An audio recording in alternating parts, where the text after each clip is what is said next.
कश्मीर वेझो ॾखण बंगलो वारे इलाइक़े में 3 मई ते अगवा थी वियल डिस्पेंसर ग़ुलाम सरवर दश्ती खे कश्मीर पुलिस 5 ॾींहं गुज़री वञण बावजूदि बाज़ियाब कराए न सघी आहे, जंहिं करे संदसि वारिस इंतहाई परेशान आहिनि। ॿिए तरफ़ मुख़वी ग़ुलाम सरवर जे वारसनि ऐं दश्ती बिरादरी सां तालुक़ रखंदड़ ॻोठाणनि पारां ॾखण बंगलो लॻे एहतिजाजी कैंप क़ाइमु करे वरिती आहे। गुज़िरियल ॾींहुं चेयरमैन ज़िले काउंसिल कश्मीर मीरगुल मोहम्मद ख़ान जखराणी दश्ती बिरादरी पारां लॻल एहतिजाजी कैंप ते पहुची मुख़वी जे वारसनि सां मुलाक़ात करे तफ़सील मालूम कया।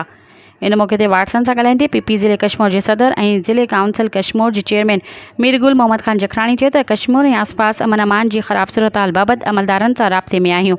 इंशाअल्लाह हालतूं जल्द बहितर थी वेंदियूं, जॾहिं त मुख़वी ग़ुलाम सरवर दश्ती जी बाज़ियाबी लाइ पिण इंतिज़ामिया सां मुसलसल राब्ते में आहियूं, जंहिंखे तुर्त बाज़ियाब करायो वेंदो।